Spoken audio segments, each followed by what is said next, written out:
अरे बहू, कहाँ मर गई? कब से चाय के लिए चिल्ला रही हूँ, देती क्यों नहीं? सीमा जी ने अपनी बहू राधा से कहा। मम्मी जी, इनका नाश्ता बना रही हूँ, ये हो जाए फिर बनाती हूँ आपकी चाय, वरना इनको देर हो जाएगी। सीमा जी, हाँ, सुबह देर से जागेगी तो देर तो होगी ही ना। अब क्या करे, काम चोरी और नींद तो तेरी सबसे प्यारी आदत है। थोड़ी देर में राधा चाय बनाकर ले आती है और फिर वो कहती है, मम्मी जी, आप सुबह में एक बार चाय पीती हो, जो आपको मैं सबसे पहले उठकर बनाकर देती हूँ, और आज भी दिया है। पर आज आपने दोबारा चाय मांग ली, वो भी तब जब मैं इनका नाश्ता बना रही थी, इसलिए समय तो लगना ही था। कभी मैं ज़्यादा चाय बना देती हूँ तो आप पीती नहीं हो, और मैं चाय पीती नहीं तो मुझे वो फेंकनी पड़ जाती है। सीमा जी, हाँ हाँ, बस बस, पहले तो काम चोरी करो और फिर सफाई दो। ये काम तो तुम अच्छे से कर लेती हो। हाँ, मैं एक बार ही चाय पीती हूँ, पर कभी दूसरी बार पीने का मन तो कर सकता है ना, तो उसमें भी कौन सा महाभारत हो गया। राधा जानती थी कि उसकी सासू माँ से बहस करना मतलब अपना सर दीवार पर पीटना है, इसलिए वो चुपचाप वहाँ से चली गई। फिर तीज का त्योहार आने वाला था। राधा ने अपने हाथों पर मेहंदी लगाई थी। उसने सारा काम खत्म करके रात को सोने से पहले मेहंदी लगाई थी, ताकि सासू माँ फिर काम चोरी का कोई ताना न दे सकें। पर सीमा जी तो सीमा जी ही थी। जब राधा मेहंदी लगा रही थी, सीमा जी ने उसे आवाज़ लगाई और कहा, बहू, जरा मेरे कमरे में तो आना। अब क्या हो गया मम्मी जी को, सारा काम तो कर दिया। राधा चिढ़ती हुई उठकर सीमा जी के कमरे में जाने को हुई थी कि फिर सीमा जी ने आवाज़ लगाई, अरे बहू, फिर से कहाँ मर गई? राधा कमरे में घुसती हुई बोली, क्या हुआ मम्मी जी, आने का समय भी तो दीजिए ना। सीमा जी बोली, तू क्या दिल्ली से चलकर मुंबई आ रही थी जो तुझे इतना समय लग रहा था? तू तो जानबूझकर मुझे परेशान करने के लिए देर करती है, मैं क्या नहीं समझती?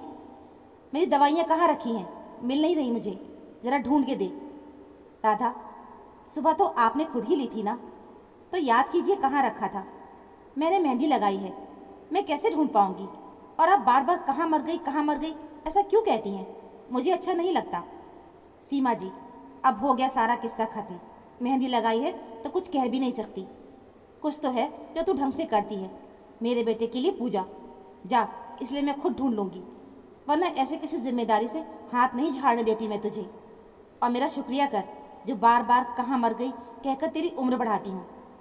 राधा जानती थी कि उसकी सास अपने बेटे के लिए कुछ भी कर सकती है, और जब उनके बेटे के लिए मेहंदी और तीज करने की बात आई तो उन्हें तो मीठा बोलना ही था। तीज के दिन भी सीमा जी का व्यवहार बड़ा अच्छा रहा। फिर कुछ दिनों के बाद राधा का जन्मदिन आता है, तो उसके पति अक्षय ने कहा, शाम को पूरा परिवार बाहर खाना खाने चलेंगे, सो रात का खाना मत बनाना। सुबह सुबह पूजा करके राधा ने सीमा जी और अक्षय के पैर छुए और आशीर्वाद लिया कि तभी अक्षय ने अपनी माँ से रात के खाने के लिए बाहर चलने को कहा। सीमा जी, अरे, क्या ज़रूरत है इतना खर्च करने की? इसकी पसंद का खाना ये घर पर भी तो बना सकती है ना। पर नहीं, हर जगह बस काम चोरी। सुन बेटा, ऐसे पैसे नहीं बचते, उसके लिए हमें अपने खर्चों पर अंकुश लगाना पड़ता है। राधा, आप आते वक्त पनीर ले आना, हम घर पर ही खा लेंगे। ये कहकर राधा ने इस बात को वहीं ख़त्म कर दिया, क्योंकि सासू माँ की बात को काटकर जब वो बाहर खाने जाती तो वो ताना उसे न जाने कितने दिनों तक सुनना पड़ता। रात को राधा खाने की तैयारी कर रही थी कि तभी सीमा जी उसे आवाज़ लगाती हैं, बहू, ओ बहू। राधा ने कोई जवाब नहीं दिया, क्योंकि वो कानों में ईयरफोन लगाकर अपनी मम्मी से बात कर रही थी। तो इस पर सीमा जी को बहुत गुस्सा आ गया और वो रसोई में आकर कहती हैं, वाह, तो आज महारानी फ़ोन पर मर रही हैं, तभी मेरी आवाज़ कानों तक नहीं जा रही थी। तब तक राधा ने फ़ोन रख दिया था। सासू माँ की इन सारी बातों से वह चौंक कर कहती है, क्या हुआ मम्मी जी? सीमा जी, तभी मैं सोचूं कि खाना इतना बेस्वाद क्यों बनता है, ध्यान तो फ़ोन पर होता है। सुनो, मटर पनीर मत बनाना, मटर मुझे नहीं पचती है, कुछ और बनाना, और रायता भी बनाना। अक्षय को कहती हूँ कि वो दही लेकर आए। राधा बस हाँ में अपना सिर हिला देती है। इधर सीमा जी जाकर अक्षय को, जो कि थोड़ी देर पहले ही दफ्तर से लौटा था, उससे कहती हैं, बेटा, बेटा।